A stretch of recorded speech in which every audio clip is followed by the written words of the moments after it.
So once again, welcome back all of you.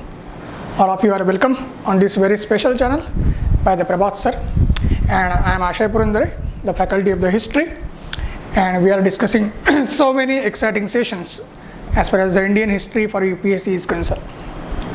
And today also we are going to discuss one of the most important, in fact we can say the most important session as far as the Indian history is concerned. Most important because it is the most favorite from the aspirant point of view also, and also from the exam perspective it becomes the most asked topic or the most asked area year after year. So from both these perspectives, this section becomes the most important section to be mastered, to be cracked for achieving a success in UPSC civil services.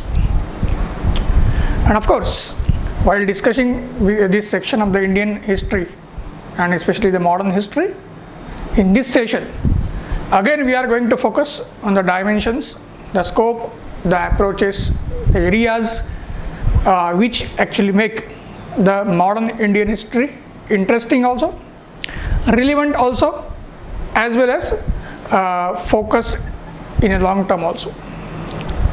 So to start a discussion, we have to keep in mind that as I discussed and as I mentioned that modern Indian history is the most important section or area as far as the UPSC civil service exam is concerned.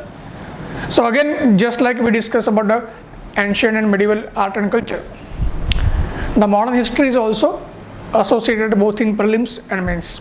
Right? Modern history is also the part of both the prelims as well as main examination. And the weightage of the modern history is also the highest both from pre and mains perspective. Right? The weightage of the modern history is also highest from both the pre and mains perspective. And one more thing which makes modern history as the most significant section or module of the Indian history is that even though it covers only 190 years or roughly 200 years of Indian history, right? That too the most latest part of the history before independence, still the point is that it is this area or it is this phase or a period of the Indian history which brings it with the highest level of the complexity. Right?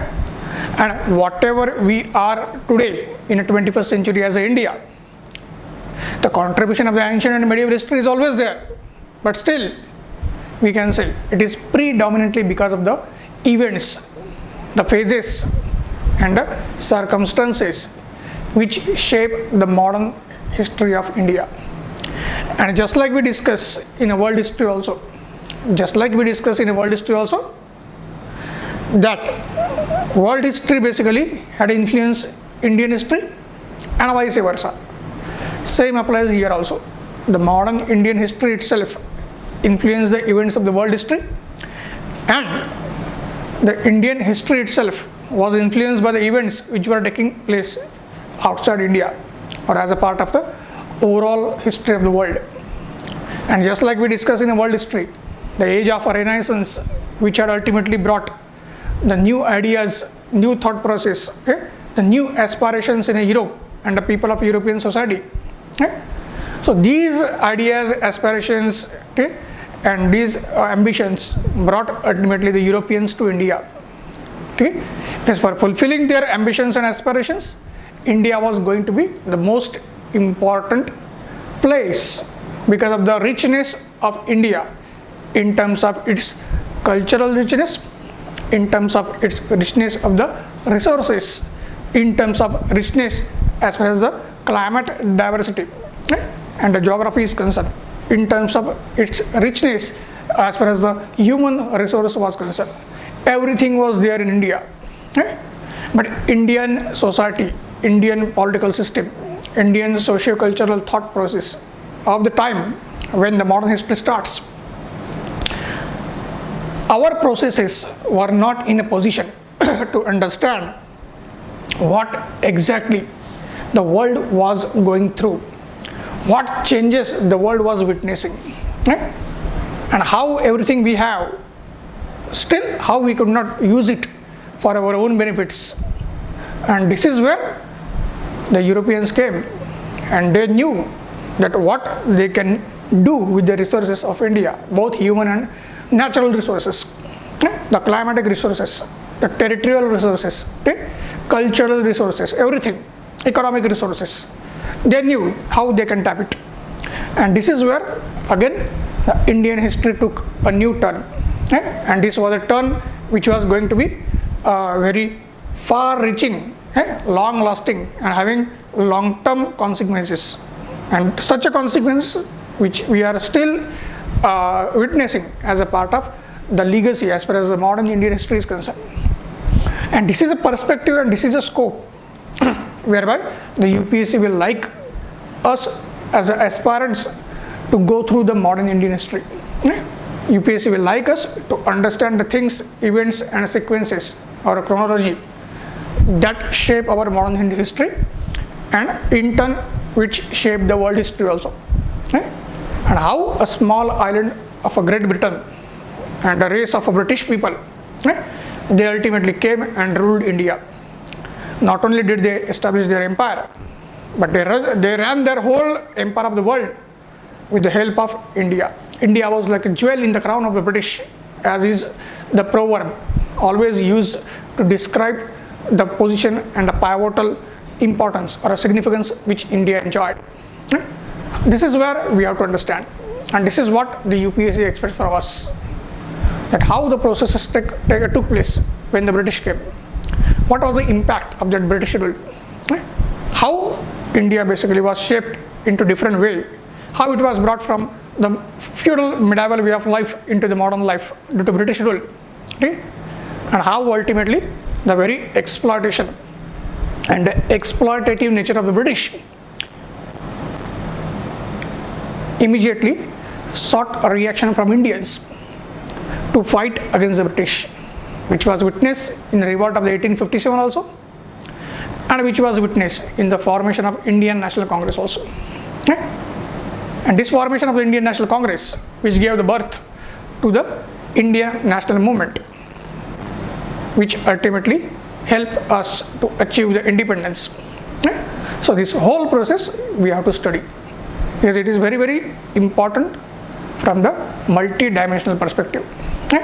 It will cover the different dimensions, angles, different perspectives, the different lookouts, different angles, channels, the interrelations between them, interdependence of each and every aspect with each other, and how collectively that brought a challenge to the mighty British rule, and how we were able to gain our independence, and what were these gains as far as the independence was concerned, that we have to see. And what happened after independence, we already have discussed in a post-independence era. So from that perspective, we will discuss now the way UPSC has been asking the questions. So obviously we have to discuss again what exactly is a syllabus or a scope of the syllabus, from which areas the questions have been coming.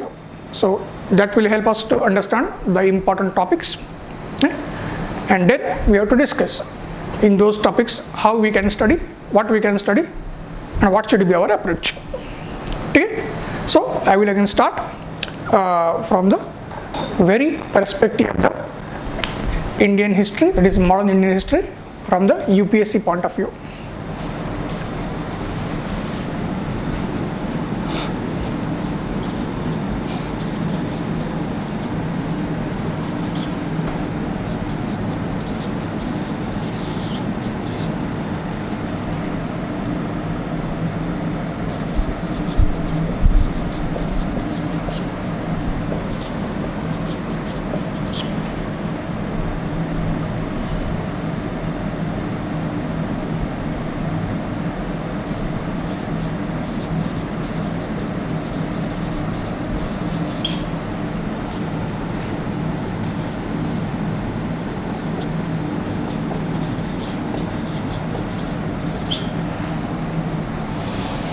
So again, we will have first exactly what UPSC wants as a part of syllabus. And in the syllabus, we will see that UPSC has mentioned history of India and Indian national movement.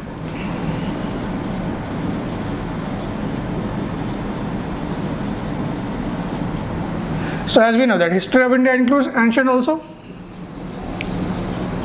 History of India will also include medieval.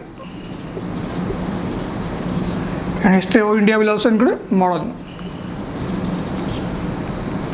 So here the phase of the modern history which has been mentioned as a part of history of India, that will cover the era of 1757 to 1857. That will cover the era of 1757 to 1857. And here the Indian national movement which has been mentioned there, so it will cover the era of 1857 to 1947. It will cover the era of 1857 to 1947.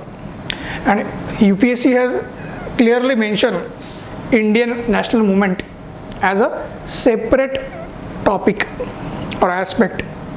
So this means a special importance is given as far as this Indian national movement is concerned. So what we have to keep in mind, just like modern Indian history is the most important topic or a module as far as the history of India as a whole is concerned in a UPSC. Similarly, within modern history also, the Indian national movement is the most important topic. That point we have to keep in mind. Okay? So this is very crucial to us. Now, when we consider the number of questions which are asked in a prelims, so this part of a modern Indian history, 1757 to 1857, or roughly East India Company rule.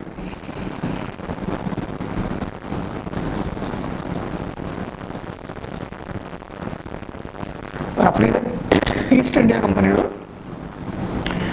It will basically have 3 to 4 questions or 4 to 5 questions.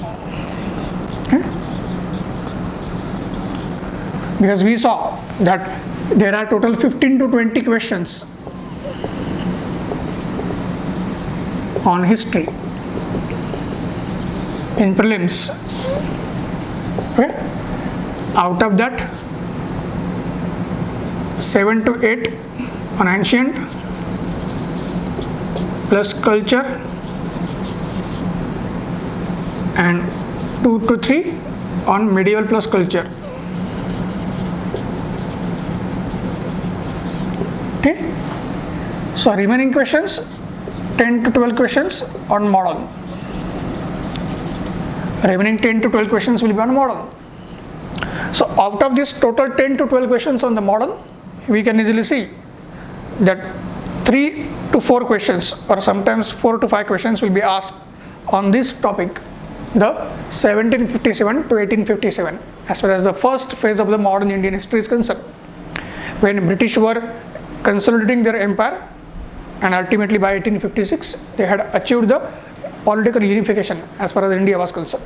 And this whole era is known as the era of a East India Company, or the rule of a East India Company. And then we have second aspect, that is 1857 to 1947. So 6 to 7 questions, 6 to 7 or 7 to 8 questions will be asked only on Indian national movement. So that's why just I told you that out of the whole syllabus as far as history is concerned, both for pre and mains, modern is most important, and within modern, Indian national movement is the most important. But that doesn't mean that this phase of the Indian history, that is modern Indian history, is less significant. It is also as significant as the phase which we find after the formation of Congress and 1857 revolt. Okay? Because of the sequences and the events and the situations and circumstances which shape this whole phase, because of that only this phase came as a response to the earlier events which happened. So that's why the sequence is very, very important. The interconnection and interlinking is very, very important. So that should be there for our clear understanding. Okay. Then now we will discuss from 1757 to 1857. Okay. What kind of questions we can expect as far as the Indian history is concerned. Okay. So we will see.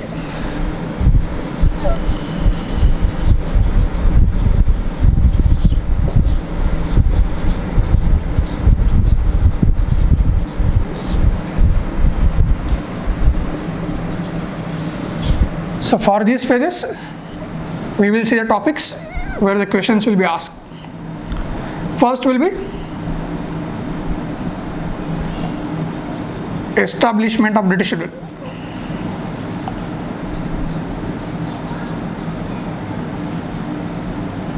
Okay. First will be establishment of the British rule. So here we will have Battle of Plassey,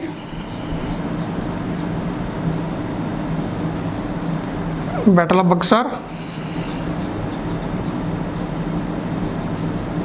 okay. Then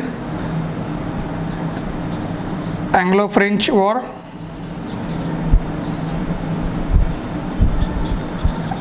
Anglo-Dutch War, Anglo-Maratha, and Anglo-Mysore War.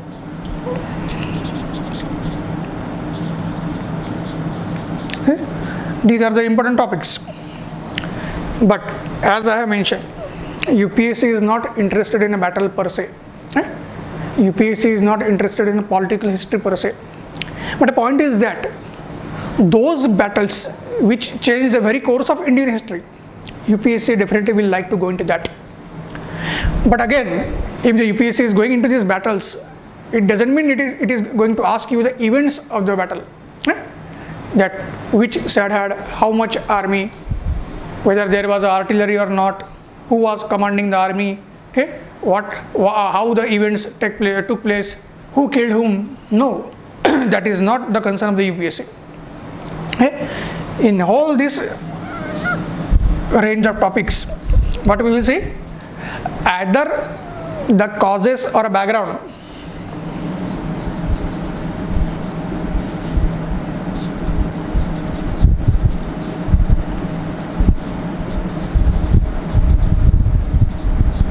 okay, and consequences or significance. Okay, either the causes or factors for these battles and consequences or significance as far as these battles are concerned. Okay, this is where the UPSC is interested, and UPSC is also interested linkage of these events with events of world history. Okay. So when these battles and all the things were taking place in India, so what were the events which were taking place simultaneously in a world historical context? That is important. So easily we can see when this Battle of Plassey, Battle of Buxar and so on was taking place in India, at the same time in England, Industrial Revolution was taking place. Just along with Anglo-Maratha War and Anglo-Mysore War, the French Revolution and American War of Independence was taking place. So obviously the events which were there, the events which were happening there, they had their own indirect influence in India, and whatever was happening in India had a direct influence on these events, or the events which were shaping the France, America and so on, all the Europe as a whole. And this is where the UPSC will try to probe you.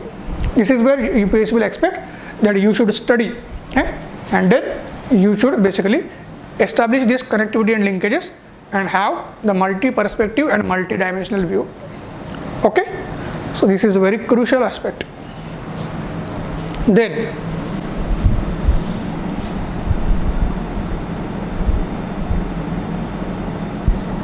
acts and constitutional development.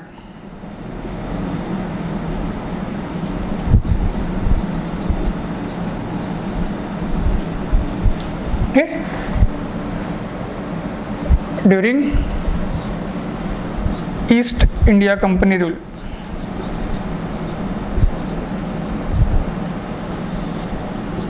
Okay. Acts and constitutional developments during East India Company rule. This is also very, very significant as far as the 1757 to 1857 phase is concerned. Right? Because these acts and constitutional development ultimately help us to have our own constitution after independence. Right? So there is a whole legacy as far as these acts and constitutional development is concerned. Right? Of course, all these acts and constitutional developments, they were not intended to bring any kind of democracy in India. Right? They were intended to fulfill the British interest. But still, whatever may be the case and cause, ultimately a modern system of the administration and modern political institutions were introduced by the British in India.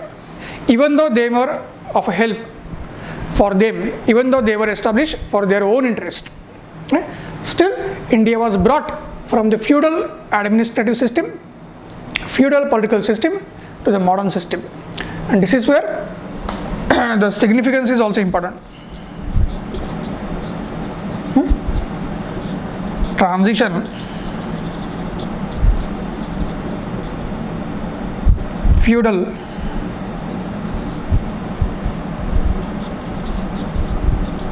into modern political system.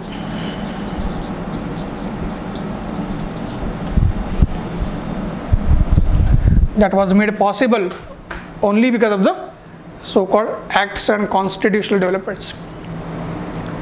And especially from prelims perspective, we have to study features also. We have to study features, both pre and mains. Both pre and mains, the features will be asked. And then you will be asked to analyze or critically analyze also. Analyze or examine. Analyze or examine or critically analyze.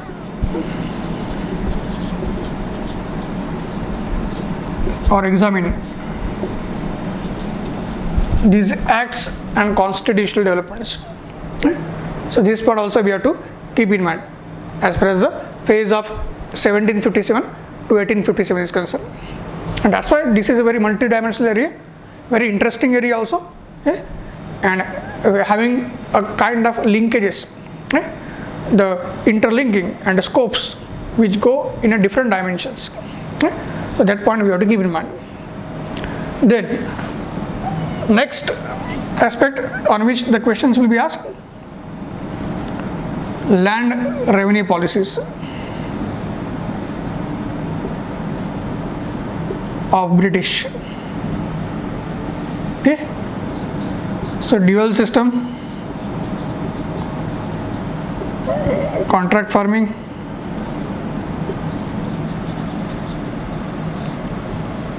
permanent settlement, okay. Rahyatwari settlement, Mahalwari settlement,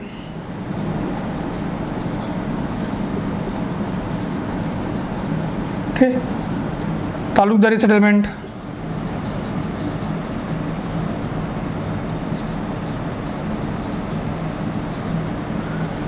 all these land revenue policies. Okay. So again, what will be asked? Features.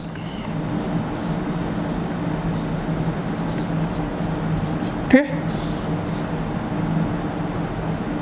Significance. Okay. Then disadvantages. Long-term consequences.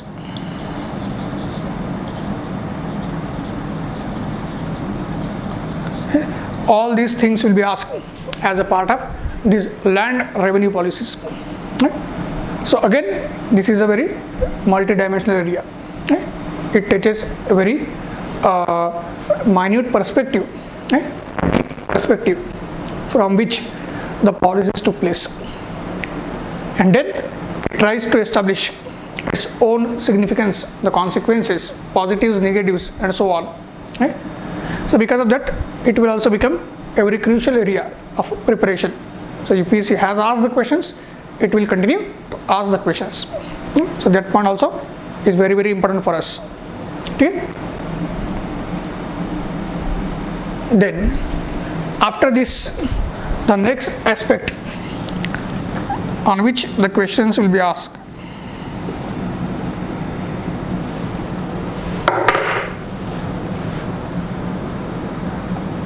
Overall consequences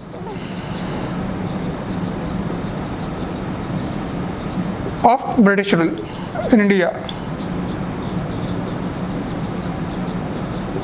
Okay, overall consequences of British rule in India. Okay. Economic policies and their consequences.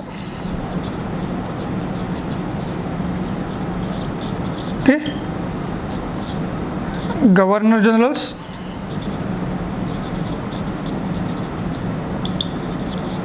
and their achievements.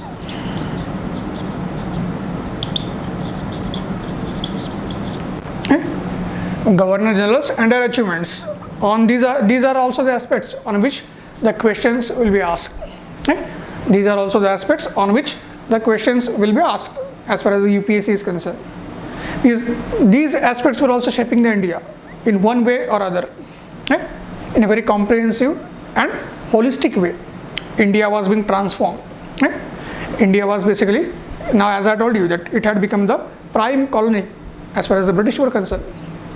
So how that prime colony was being used by the British for their own interest, not only within India but with respect to other countries also. How India was fulfilling their global aspirations and ambitions. How India was helping them to not only expand their empire but also to maintain their empire. Right? These aspects also will be very clear to us once we study all these angles.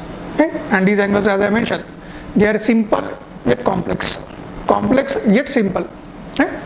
So once we focus on these angles very critically, okay, and with a very clarity, then we will get the idea how the things were happening. Okay? Everything will be unfolded before us, and that's why we have to keep in mind, especially for modern India.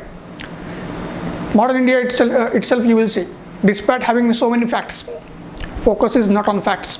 Okay? Just like any other aspect of Indian history, but particularly in modern history, the critical analysis of the fact, the interlinking of that fact, okay? Interconnectivity of the fact, interdependence of that fact, okay? And how that fact was influencing the other events, that becomes of a crucial importance. So all the topics which I have mentioned in this 1757 to 1857 phase, okay, they are very, very important to us, both in pre and mains, despite the fact that we are going to witness only 3 or 4 questions in prelims, okay? And in the mains also we are going to witness 15 to 20 marks questions. Okay? But still all these topics are very, very crucial to us, because unless and until we study all the perspectives, dimensions, scope and the linkages of the topics which I have mentioned, we will not able to link them and connect them and carry on them with the future events which were going to shape India. Okay? So that point has to be there. And always, as I have mentioned, this whole phase has to be linked with the world history, the events which were taking place in the world historical arena. The whole world was being shaped and transformed into the modern world. It is not the case that that India was the only country which was feudal. No. Most of the countries of the Europe and even the whole America, okay? America was like a virgin land, but especially the Europe also, it was feudal. But Europe was able to bring itself out of that feudality, okay, and transform itself into a modern continent. And one by one, each and every country of this continent was transforming itself into a modern country due to the events which were taking place in Europe itself and within the respective country also. And the same applies to India. But the point was that India was not able to bring a internal transformation. India was not able to make itself a modern country from a feudal country. It was only the British intervention. Right? It was only the British intervention which ultimately brought India out of that phase of feudalism and transformed it into modern economy, modern society, modern political system, and modern cultural traits by keeping intact India's own cultural legacy, civilizational legacy. Okay, so that's why this phase is very, very, very crucial. So now I am sure that you are very clear about what we have to study and what UPSC expects. Now we can go to the main phase, 1857 to 1947. So now we will see what happens and what is expected.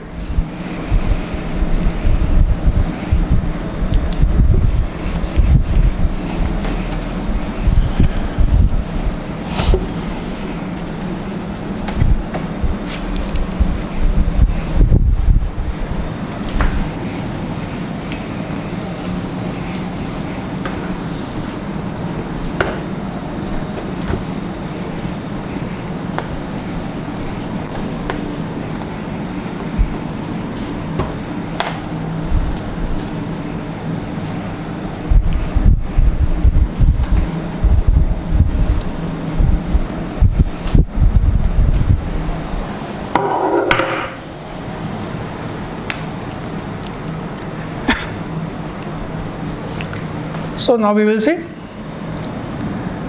Indian national movement.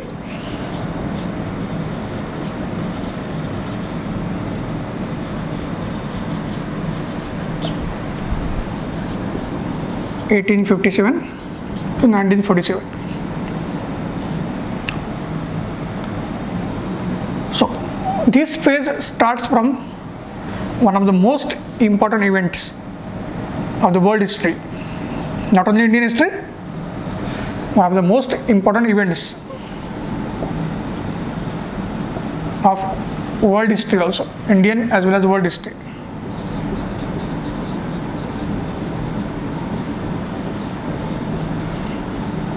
It is 1857 Revolt. Okay? That is 1857 Revolt. This single event has a kind of significance and importance, which all other events like French Revolution, American Revolution, or the events of the European history collectively cannot have. Because this single event, and this event was like a long lasting, even though actually it took place in a short period of time. But in terms of significance and consequences, it was going to be a long lasting one. Right? And this single event was almost about to end the rule of a mightiest empire of the world. Right?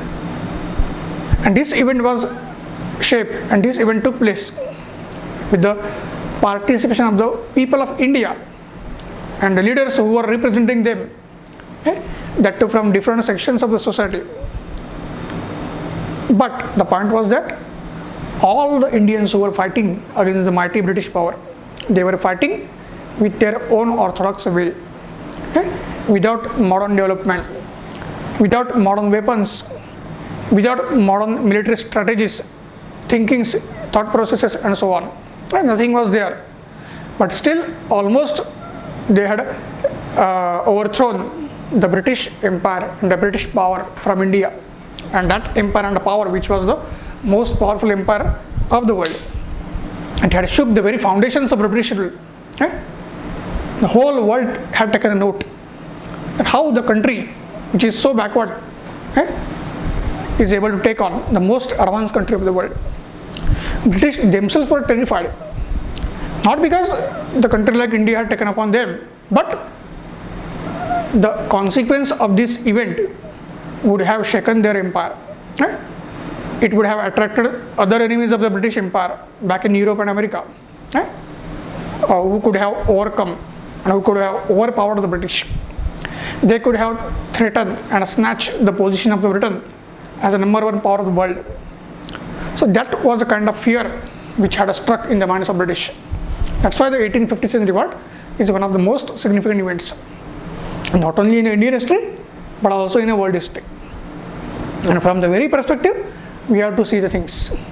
So we have to see the causes or background.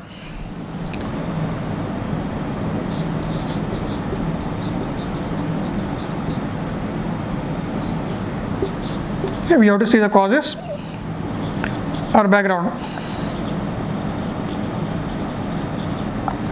We have to see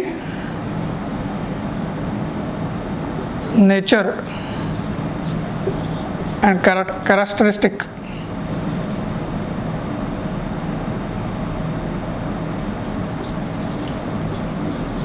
Okay. We have to see the nature and characteristics as far as the revolt is concerned. We have to see the causes for defeat. We have to see the causes for defeat. Okay. And then we have to see the consequences.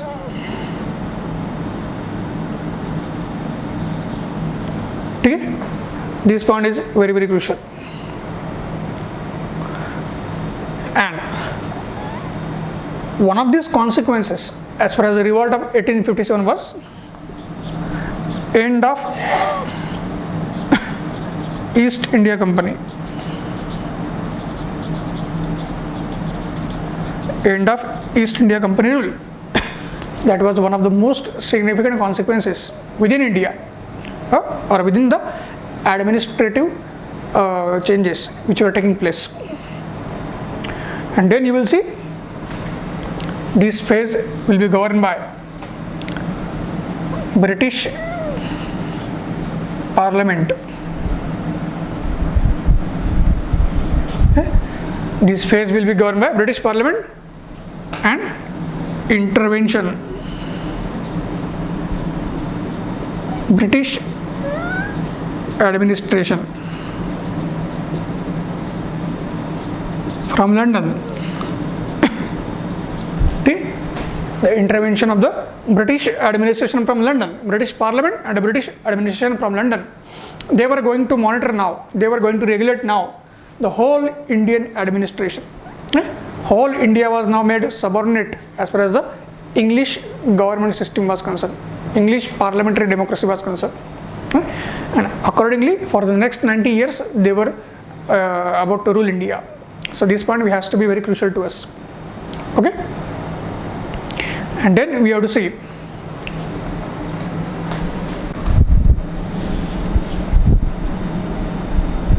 changes in administrative policy.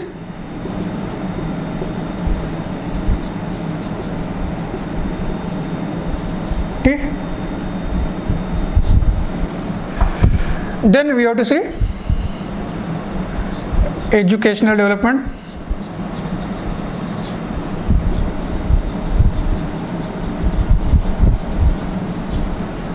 Okay. Princely state relations.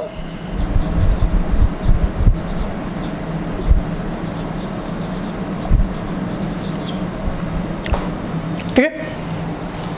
Now we will have to focus on all these angles, the changes in administrative policies, educational developments, princely state relations,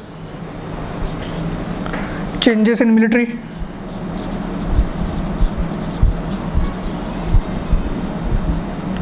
military structure, administration, all these things we have to see.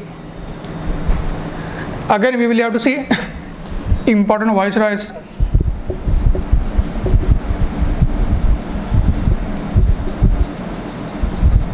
and their policies, impact of those policies. Okay.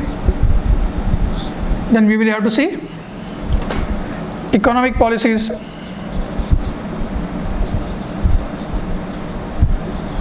of British and reaction of Indians,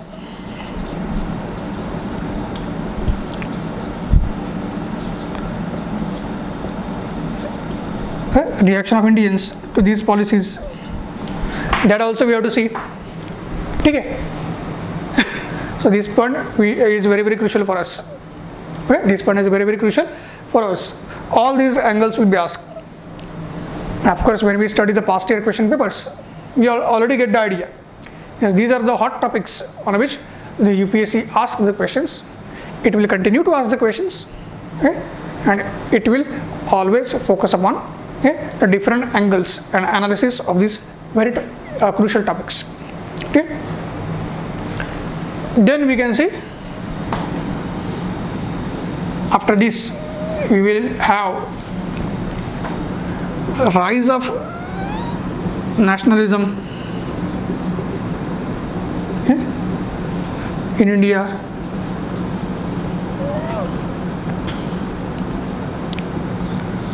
Role of social and religious reforms.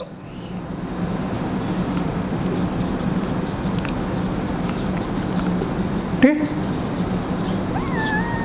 very hot topic, favorite hot topic of UPSC.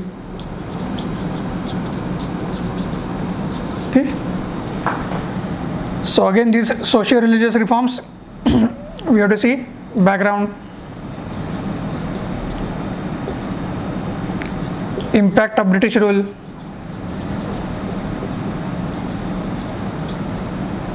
okay, we have to see the background, we have to see the impact of the British rule, okay, then we have to see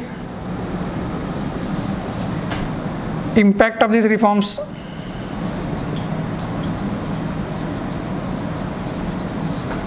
okay, that we have to see how the political climate was shaped, how these reforms ultimately brought the political changes in India, not from the side of British. Whatever British did, they brought their own changes, but how basically the very Indian national movement was going to take a shape, okay? It was going to be a reality as a result of this role of social and religious reforms, right, that we have to see. Because one of the very crucial consequences of these social religious reforms was the formation of Indian National Congress, the very formation of Indian National Congress, right?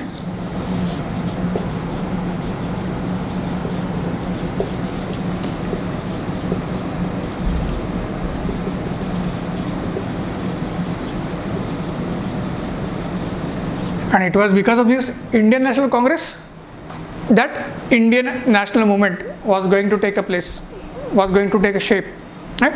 It was going to be a reality. And this Indian national movement was led by those nationalist leaders who were, or a majority of whom were earlier the socio-religious leaders also, and later on they became the political leaders, right?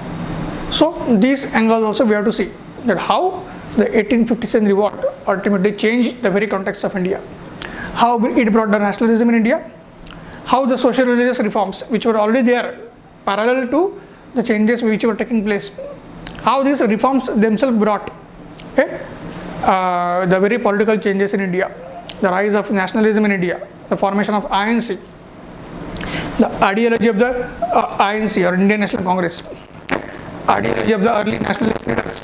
Everything is associated with these reforms. So that becomes a very crucial topic. Okay? Now next, after that we have to see one more thing that we can see, the very economic critic of British rule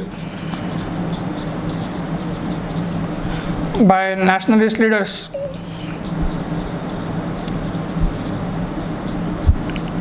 okay, which includes your drain of wealth,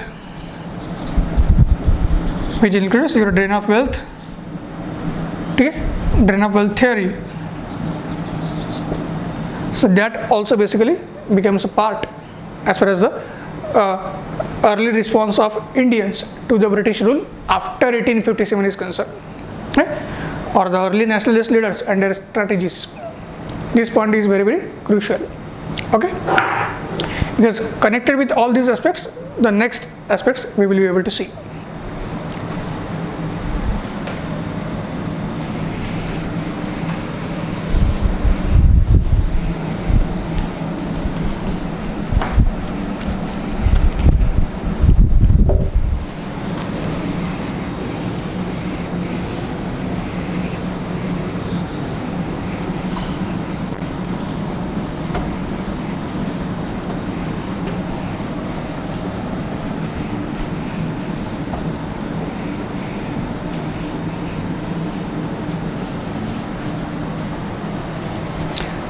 Okay, now we will be able to see the next aspects. Now, with the formation of the Congress, the Indian national movement emerged.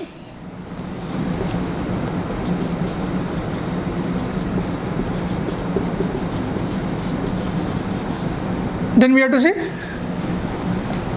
factors responsible.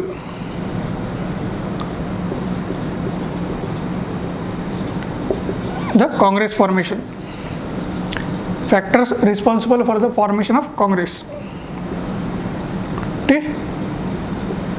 We have to discuss safety valve theory.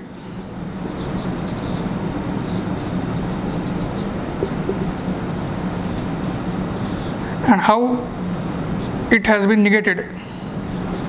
Okay. How it has been discarded. Then we have to discuss reality of formation of Congress. Okay.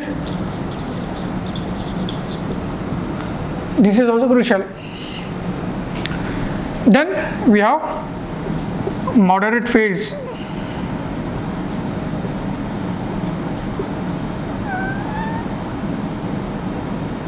(1885 to 1905). Okay. So moderates, we have to see what was their ideology, objective, okay, methods and agenda, success or contribution, failures or limitation.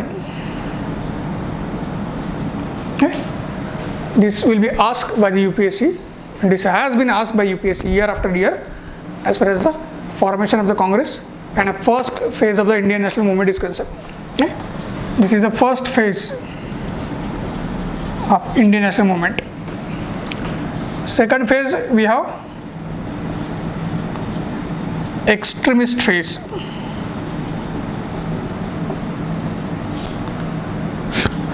From 1905 1920. Okay. From 1905 to 1920. So first, who are extremists? That we have to know. Ideology and objective. Okay. Agenda and methods. Then success or contribution. Then we have failure or limitation. Okay. Here we have to see the role of cultural nationalism and revivalism. Okay. In this phase we have to see the role of cultural nationalism and revivalism. That how exactly this extremist phase, if they are called as extremist or so-called radicals, right? Why they are called so? What was the ideology which was shaping their actions? Right? So what was that cultural nationalism which turned into cultural revivalism, right? Based upon a particular religion, right?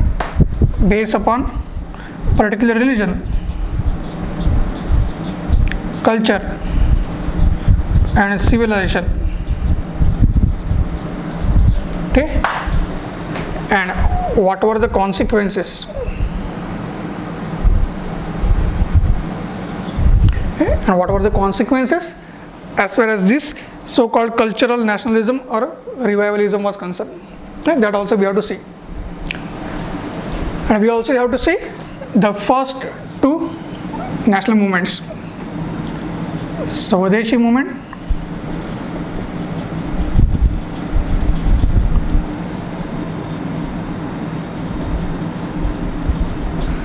and then Home Rule League movement.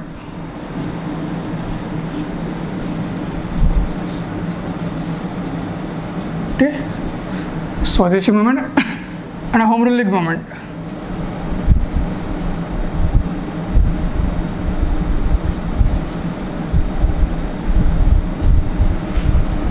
Okay, so these two movements which were fought as far as this extremist phase was concerned. Okay, so that is what we have to see. So here also we have to see background or causes, features and phases.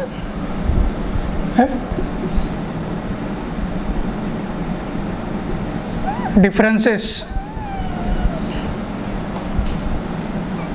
in actions or executions.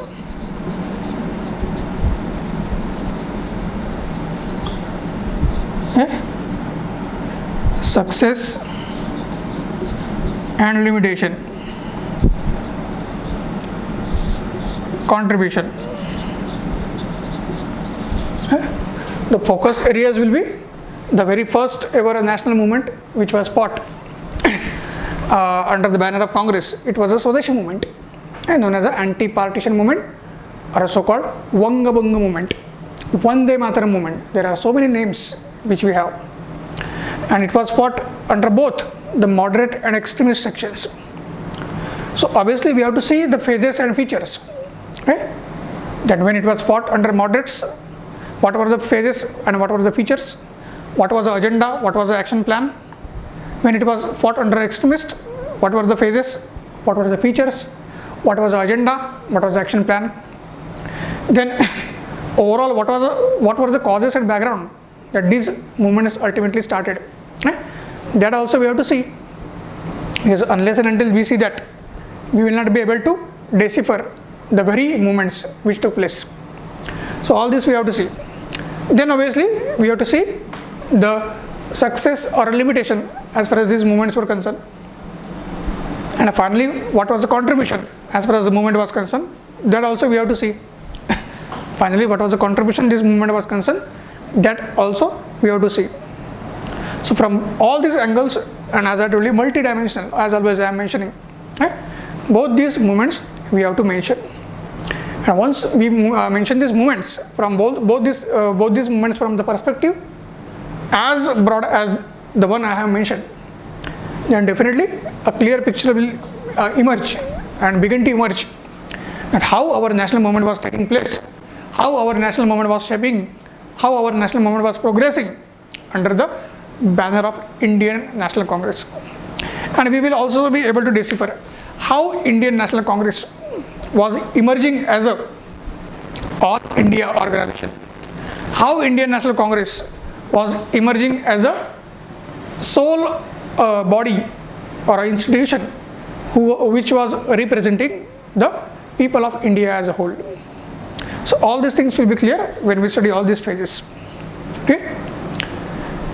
But as I have mentioned, there were some consequences in terms of cultural nationalism or revivalism, which was based on particular religion, culture, and civilization. So you will see, because of focus on one religion, one single homogeneous culture, one single civilization, other sections of Indian society representing the diversity of India in terms of religion, in terms of culture, in terms of language, in terms of traditions, customs, civilization, they were excluded. And that's why the consequences included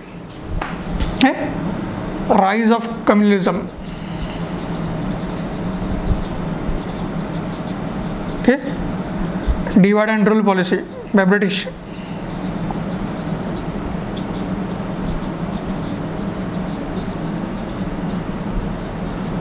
Okay, birth of a Muslim League.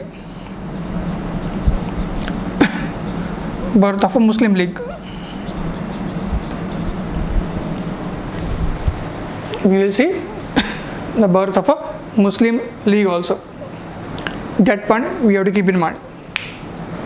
And once this birth of a Muslim League took place, how British government, for their own political benefits, how it started to use this divide and rule policy, or separating or bringing a communal or religious divide between the two most important communities or a religious community of India, that is Hindus and Muslims, for their own ends and objective. That becomes a matter of importance for us, because that was going to shape the future national movement with its own consequences. So this is what we have to see.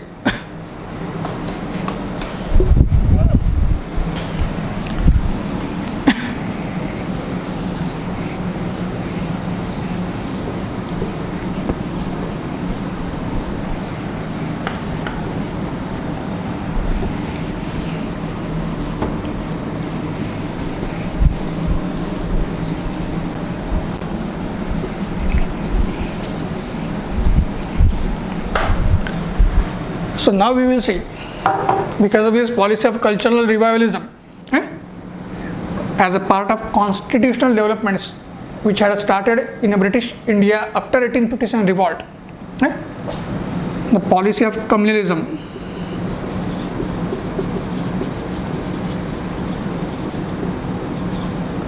through separate electorate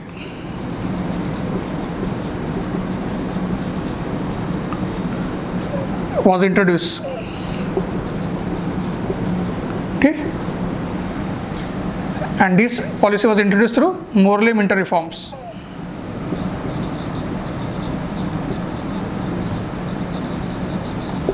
This policy was introduced through Morley Minter reforms. Okay, and these reforms were going to have its own negative consequences as far as the Indian national movement was concerned. Yes, now the counterpart of the Congress had been created, that is Muslim League, and Congress and Muslim League, they were going to engage into never-ending conflicts, despite having a kind of union, despite having a kind of unity for a small period of time. But overall, you will see from now on, gradually both of these organizations were going to part their ways because of their differing ideologies. Congress was a secular organization, it was not a Hindu organization, but the British were trying to portray Congress as a Hindu organization, and Muslim League had overtly become a Muslim organization, and that was going to create consequences. But these consequences, which ultimately led to the emergence of Pakistan, still you will see every effort was made by Congress and all the Congress leaders to avoid these consequences. And the most significant phase you will see now started with the arrival of one of the greatest leaders the humankind has ever seen. Not only India, the humankind as a whole has ever seen in its whole history. That is the Mahatma Gandhi. And this phase which was going to emerge now was a Gandhian era.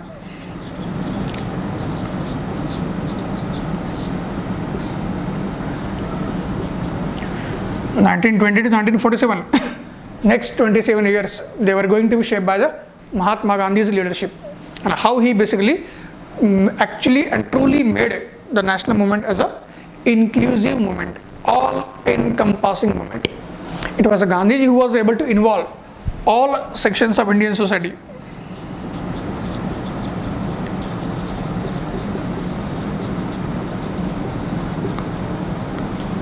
Into fight with British. This fight was based on truth, non-violence, satyagraha, which was going to have non-cooperation, and civil disobedience. as new techniques. Okay? All these new techniques were coming up. Gandhiji's strategy, Gandhiji's ideology, Gandhiji's plan of action, right? That to mass action was based upon the principles of truth and non-violence. It was based upon satyagraha, which included non-cooperation, which included civil disobedience. That is what we have to study. And that's why you will see we have non-cooperation movement.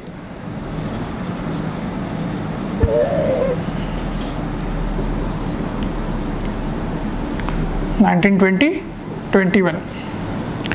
So, and this is called as a Khilafat non-cooperation.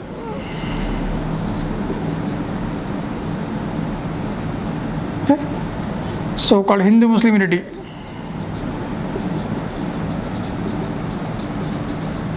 Okay. So we have to see the background. We have to see the features. We have to see the ideology and agenda.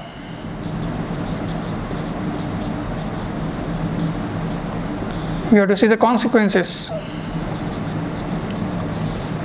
We have to see the consequences also. Then we have Swaraj Party and its contribution.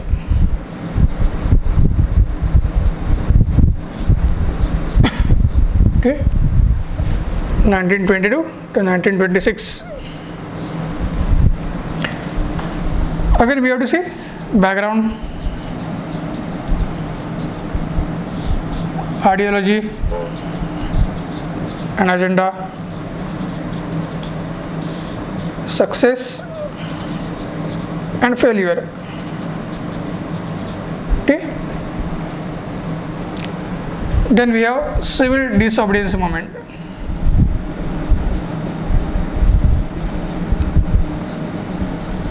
We have civil disobedience movement 1930 to 1934. Again, same background. Okay. Features, ideology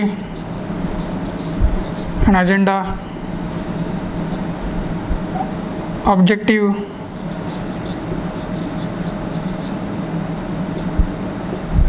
failure, success,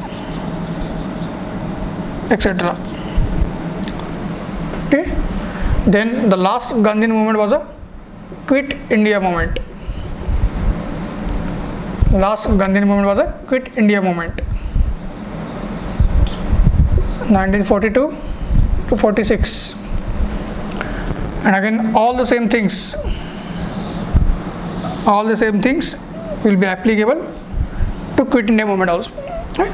So for all national movements which started with the advent of Indian National Congress, be it a Swadeshi, be it a Home Rule League movement, be it a Khilafat non-cooperation movement, be it is a civil disobedience movement, be it a Quit India movement, we have the common things: background, ideology and agenda, objective, features, success, failure, and then the contribution or significance. Okay? So all these common points we have to keep in mind.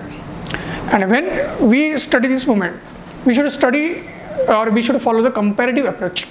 When we follow the comparative approach, so obviously we will be able to understand the events sequentially also, but at the same time with their respective differences, okay, from each other, and then that will shape our mind in a very holistic way.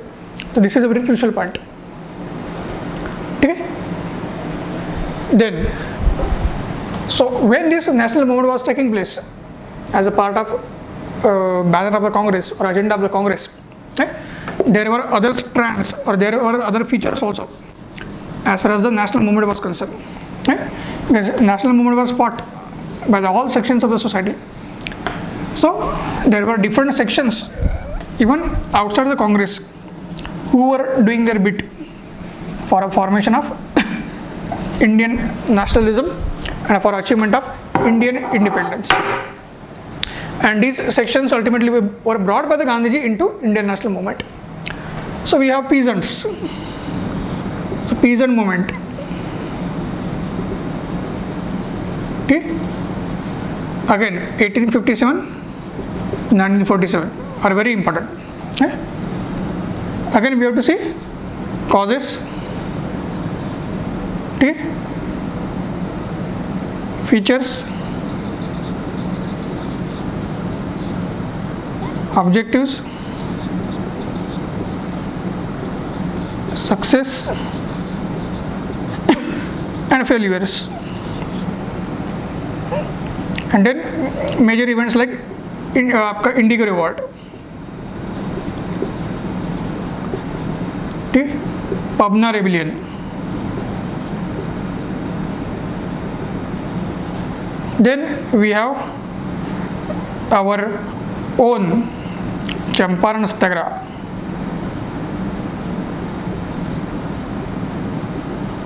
Okay. Kheda Satyagraha.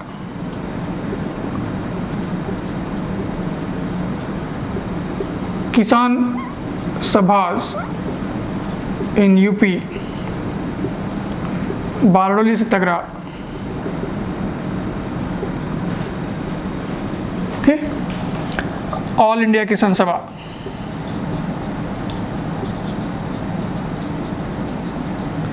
And Kisan Manifesto. And finally we have Tebhaga movement.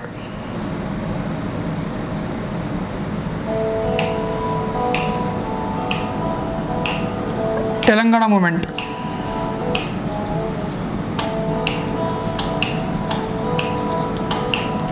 Okay. So these are the highlights as far as the peasant movements are concerned that we have to see.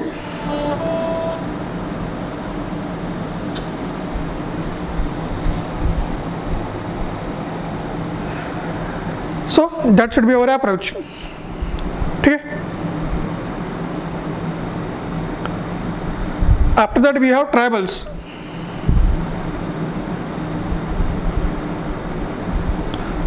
After that we have tribals. So tribals also have their own role in the same manner.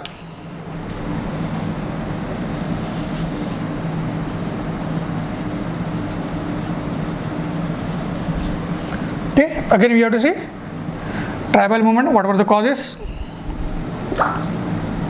ideology, okay, features, success and failures. Okay, this we have to see. And tribal movement we can focus only on two: Santhal rebellion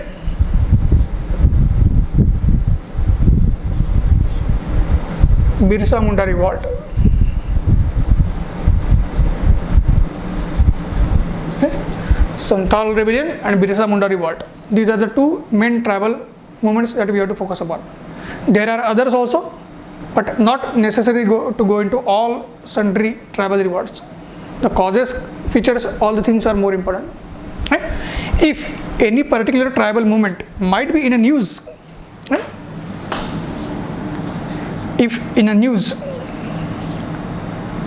as a part of current affairs,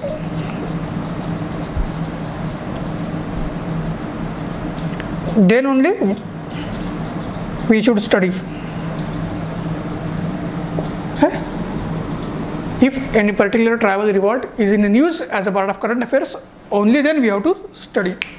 Otherwise there is no need as far as the study of this tribal movement is concerned. Okay. Then we have revolutionary movement.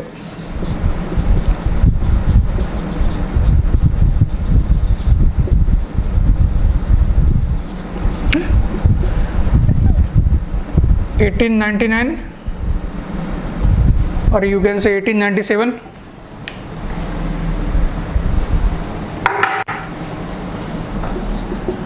to 1932. So there are two phases. First phase 1897 to 1915. Second phase 1924 to 1932. Okay? So we have to see causes for rise, ideology and objective, differences in phases, features, okay? Contribution, limitation. So these aspects will remain same for all these movements, okay? Even for national movement and different sub aspects of the national movement, the features are same, okay? So this will also become very, very important and a crucial aspect as far as this 1857 to 1947 era is concerned. Then one more we have labor and trade union movement.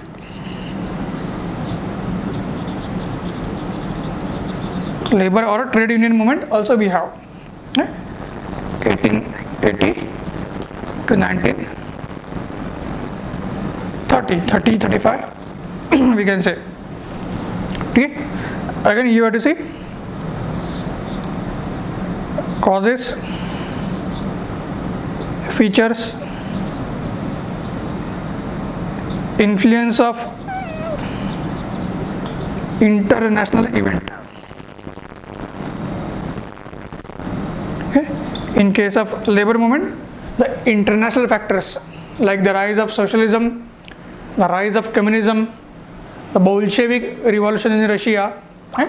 These factors were going to influence the very labor movement and the trade union movement as far as the India was concerned, okay? So this point is very crucial to us, so that we have to keep in mind, okay?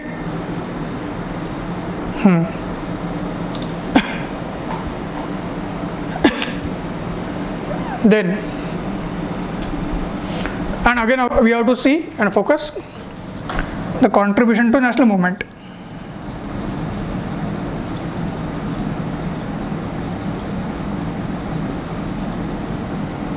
Okay? We also have to see the contribution to the national movement also. Okay? And this labor and trade union movement, they are also called as a left movements, the rise of left within the Congress, the rise of left outside the Congress. Okay? So these movements are also called as a left movement. So that also we have to see and that also we have to focus upon. UPSC will definitely ask the question to you, and nowadays the UPSC's focus is turning towards these all untouched areas. Okay? Because UPSC has asked many questions over the years as far as the main areas of the national movement, like moderate section of the Congress, extremist section, Gandhian movements and so on. But these are the new areas on which the UPSC is asking the question. That's why it is very, very important to us. So please keep in mind. And last phase and focus that we have to go through as far as this 1857 to 1947 era is concerned is about constitutional development,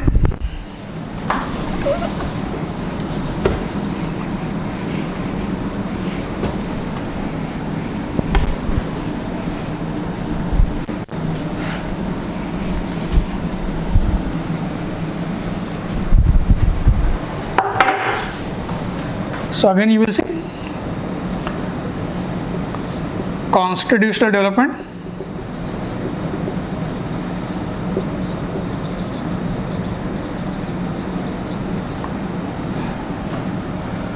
so we have Government of India Act,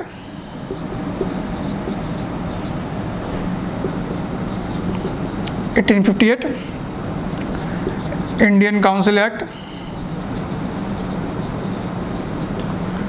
1892, 1861, Indian Council Act 1861, then we have Indian Council Act,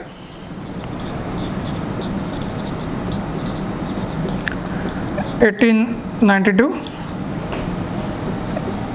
Indian Council Act 1909, Indian Council Act, Government of India Act 1919. Right? We have Government of India Act,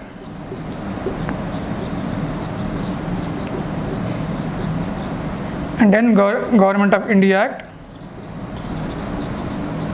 1935. Okay, so these acts and developments are very important, okay? And especially these three are very crucial.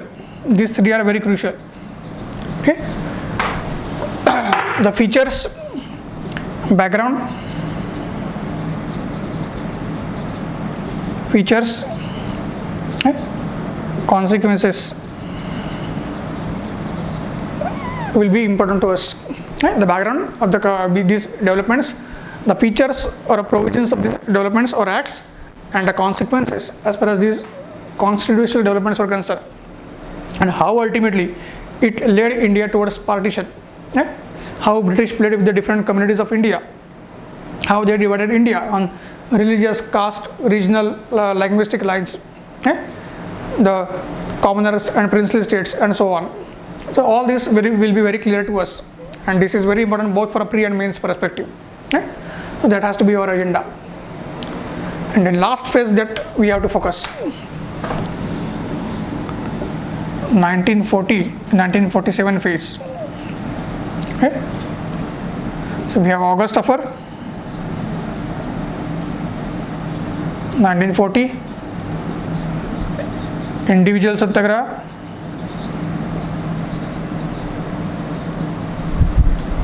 1941, Cripps Mission, 1942,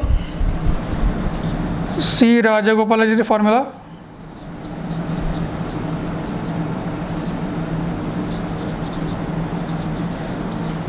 1944, Desai-Liaquat Pact,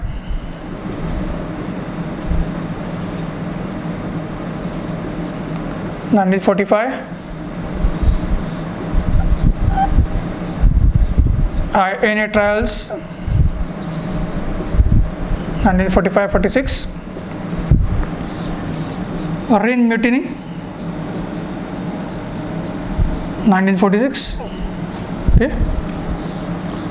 Formation of Constituent Assembly,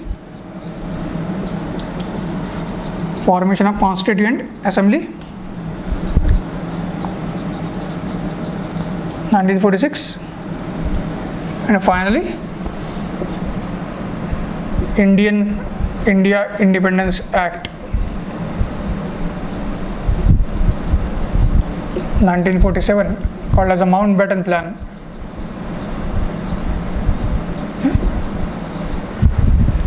India Independence Act 1947, called as the Mountbatten Plan. So these are the last aspects as far as the Indian national movement is concerned. So you can easily see that how within these 90 years so many things have been covered. Okay? The things which may not have been covered by the other parts of the Indian history, these maximum things at a minute level, but having their own significance and having their own importance, they have shaped the last 90 years of Indian history. Okay? But all of this was the logical sequence and consequence of the earlier events or preceding events which led to these subsequent events and very shaped the national movement and changed the fortune of India. Ultimately, we were able to get the independence in 1947, right? But that independence came at a cost. We had to pay the cost, and that cost was a partition of India on religious lines and the creation of a new nation on the basis of a religion, that is Pakistan. Okay? But still, that doesn't take away from us the contributions which were made by all the Indians, the whole generation which was there during this first half of the 20th century, okay? And which was led by the great nationalist leaders of the Congress and even non-Congress parties. Okay? We also cannot forget the contributions of the revolutionaries who might have taken the weapons in their hand to liberate their own motherland, be it Subhash Chandra Bose or be it Bhagat Singh. Their paths were different, but the objectives were same. So all of them are like a great heroes for us, because whatever we are enjoying today, our current generation, the kind of independence, the most magnificent constitution which any country might dream of in the world, that constitution we are enjoying. We are going to complete the 75 years of our independence in 2022. Right? And all of us are going to attempt or take the examination in 2022. So obviously, we can cherish and we can celebrate these values of our national movement, right? The contributions of our heroes, the adults, the forefathers, right? And we can only salute them. And the most important salutation will be that by mastering the Indian history as a whole, and by mastering the modern history and especially the Indian national movement, we can crack the UPSC, we can become an IAS officer, and we can participate our own responsibility, and we can contribute our own bit for the nation building purposes. We can make this India a great nation. It was a great nation, we can make it again, okay, in a modern way, and we can be a world leader. On this note, I would like to take your leave. I hope you enjoyed all the sessions, and these sessions are enjoyable also, and these sessions are extremely crucial also. So I am basically, I have discussed all kinds of details and blueprint, you can say, about cracking the history in UPSC both for pre and mains is concerned. I have covered all the topics: ancient, medieval, art and culture, modern India, world history, post-independence India, and I am sure that it will be very, very helpful to you. So on this note, I am ending the session. I will take your leave. Thank you very much. Have a good day and be safe, be responsible. Thanks a lot.